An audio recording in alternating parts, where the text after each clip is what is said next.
Update. Am I the a-hole if I ask my sister to leave my house since she refuses to watch my kids?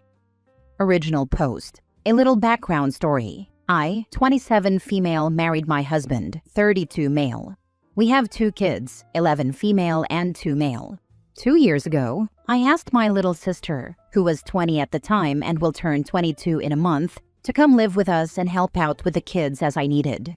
She was in an abusive relationship and needed a place to stay. At first, it was for her to get back on her feet since she was getting out of the situation. The initial thing was that we would pay her $200 a week to watch our 4-month-old at the time, Monday through Friday 6:30 a.m. till 2 p.m., and she could use my car anytime she needed to. If she wanted an afternoon job, that was totally fine. She happily accepted. A month had passed and she told me she was getting depressed being inside every day and she couldn't do this anymore. I told her that's okay. Her mental health is very important, but she should still be able to watch the kids when we need her to, like date night, etc. We found someone else to watch our kid. Fast forward 2 years later, she works full-time, doesn't pay any bills, doesn't help around the house, not even washing the dishes, taking out the trash, cooking dinner, or even buying groceries or things the house needs. Like no help at all. Last week, my husband and I went out for a bit. Mind you, we asked her the weekend before if she could watch the kids, and she said yes. Within an hour of us being out, my husband and I received this. I just want to say this to get this off my chest.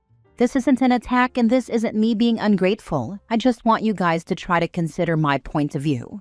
My point of view is that I don't appreciate being used as a service whenever it's convenient for y'all. I understand this is all I'm good for, but there are some days where I don't want to come home after a 9-hour shift and watch a baby.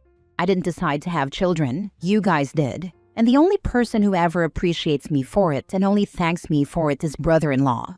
So it has been building up inside me and causing resentment that my own sister will refuse to recognize my accomplishments because it's what I'm supposed to do.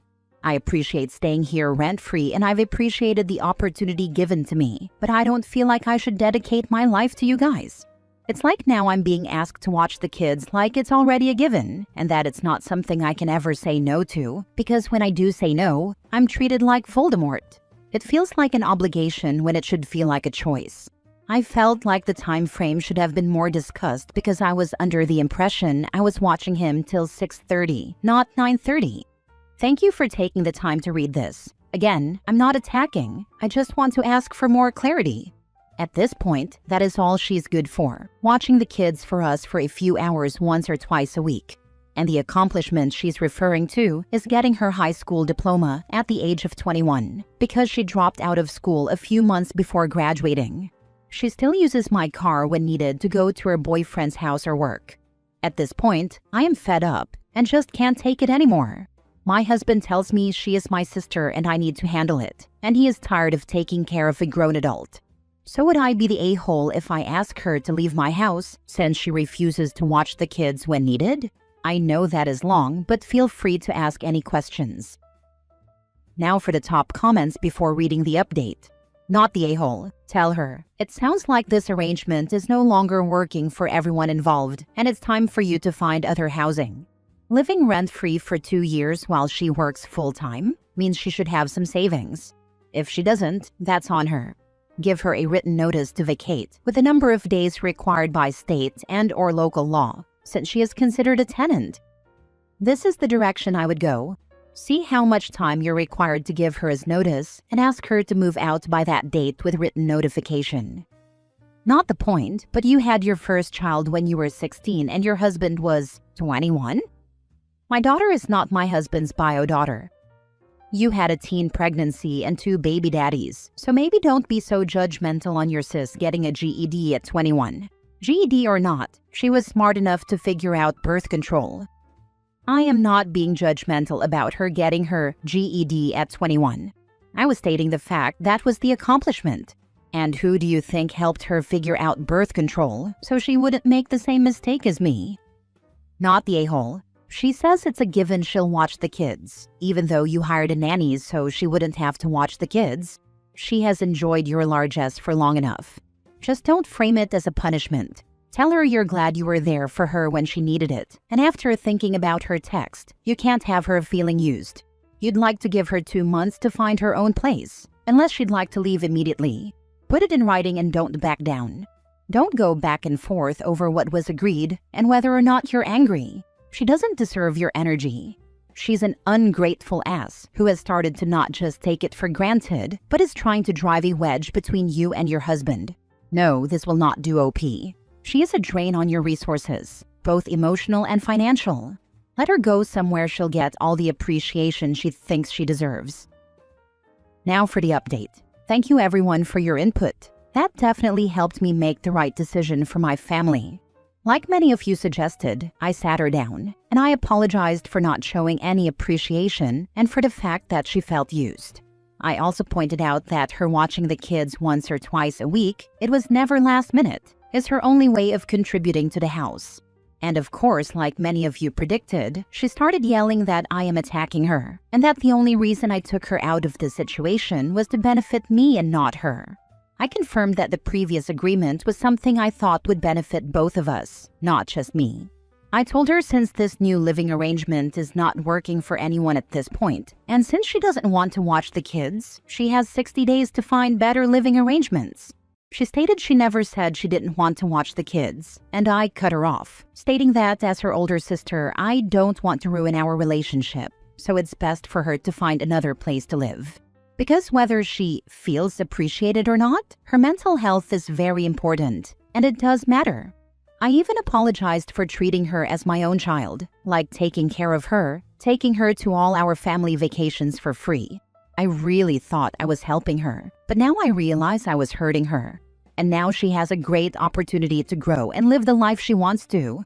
By the way, we live in San Diego. Minimum rent for a 1-bedroom is $2,000. I wish her the best of luck. Thanks again, everyone. How did she react to this? She started crying and said that wasn't her intentions for things to get way out of hands. And I told her we can't go back. Everyone needs to move on. She has now lost her cushy, rent-free setup and in-home job. She now has to face the real world for herself, cook and clean for herself. This was what she wanted. If she doesn't like it, tough. Don't back down. She overplayed her hand and lost. She was clearly hoping you would say, okay, you don't have to babysit or do anything anymore. That backfired on her. That's the perfect response. Your sister will face the real world and enjoy her life like she wanted. She's in for the rudest awakening of her life. Don't cave, OP. The text she sent to you and your husband was delusional. I was insulted for y'all because that was a sweet deal. No one ever offered me such a sweet deal, though I wish they had. Congrats, OP, you're about to get your house back, just in time for the holidays. It was also so rude to wait until OP and husband were on a long-awaited date, and then hijack their precious alone time with a text that she must have known would cause drama. There was a way to talk to her sister that could have let both of them feel heard and respected, and it's sad she didn't pick that. Next story. Am I the a-hole for ignoring my parents and shutting down their weak attempts to bond with me after years of verbally abusing me and ignoring me to care for my disabled brother? My brother, 16 male, is in respite care for the first time ever, and my parents turned their attention to me, 17 male, after he went in. They tried talking to me nicely and making food for us to eat together because we never eat together, and they never make me food. Mom even said she made my favorites, but it was something I would never in a million years eat because I hate mushrooms. They realized it pretty fast and were like, oh, but we all love mushrooms. And I told them they don't know the first thing about me, so stop pretending stuff like that is a we love. My parents told me that wasn't fair, and I said their attempt to bond with me was BS. I brought up how often they'd push me away, when they'd yell and cuss at me for trying to get their attention. They told me they're under so much stress with my brother, and I asked them if that made it okay to ignore me and to yell and cuss at me, even cussing and yelling when I was a little kid who needed an adult. It almost became a fight, but I walked off and ignored them when they tried to fight or keep talking. I ignored them another day when they said they were just sitting and talking and wanted me to join in. Then the next day, they said we needed to go for a drive together like a family, and I told them to stop. I said they weren't making up for how they treat me and to stop wasting their energy. I said they didn't get to excuse their behavior or ignore it by offering to talk to me or drive around with me. They said it wasn't fair because they're trying now and again excused it all with, I don't know how hard their life is. They said they want to know me, to find out how school's going, to see what classes I'm taking and what my teachers say about me. They wanted me to help them figure out my school's parent portal because they never gave a rat's ass to sign up and check out report cards and other stuff. It's been easier to ignore than to verbally shut things down because they just want to engage and turn it into a fight. But I'm tired of opening my mouth and being cussed at. It started when I was 4 or 5 and happened frequently for like 10 years. It only stopped when I realized I had to be on my own. My brother's going to be coming home soon anyway, so I won't fight for them to be uninvolved again once he's here and risk more yelling and being cussed at. Am I the a-hole? Your parents probably realized they need to butter you up so you take care of them and your brother in the future. Years of neglect can't be fixed overnight, but also it feels like if your parents try to be decent parents, they will count as going out of their way for you and then try to use it as a weapon to guilt trip you. Hang on for a couple of years and then move out when you become an adult. Maybe. I'm not sure if they're thinking that far ahead yet, but if they are, then they're out of luck because I'm getting as far from them as I can. Oh, they are definitely thinking that far ahead. Get a job, kiddo, and start saving money for your exit plan. Not the a-hole. They should have tried respite stuff long before now and not ignored you. It's common for any other kids in a family with a child with disabilities to get a lot less attention, but that sounds like they've straight up neglected you if they don't even know how to access a parent portal for school. If they're serious about acknowledging all the neglect and trying to make amends, they need to be going to therapy first, and you can go to therapy if you choose to do so, but you do not have to choose to do so for that. That would have been the way to go, but they would not hear of it before now. I remember some relatives on both sides of the family, who by the way did nothing to help me at all, and were happy to let me continue being ignored, suggesting it. I think my maternal grandparents got the worst reaction, and of course that was also taken out on me as if I had said anything to them. You probably should call it neglect. They didn't make sure I was taken care of, because all their attention went to my brother. They didn't even make sure I was going to school every day. One of the reasons I went is because it was an escape from this place. I am so sorry you are going through all this. You might reach out to your maternal grandparents if they're the only ones who tried to point things out and get change for you. I would recommend therapy for yourself at some point, simply because it's really helpful for processing and to have someone acknowledge to you in person that it wasn't right and how you can move forward for yourself. The change wasn't actually for me. They did it for my mom. There was never any support there for me. I wish there was. I tried reaching out to so many family members over the years, but none reached back to me. Last story. Am I the a-hole for ignoring my mom and siblings after they kept the fact Dad was dying a secret from me and then planned his funeral without any input from me? I, 20 male, moved to a different country last year for my education.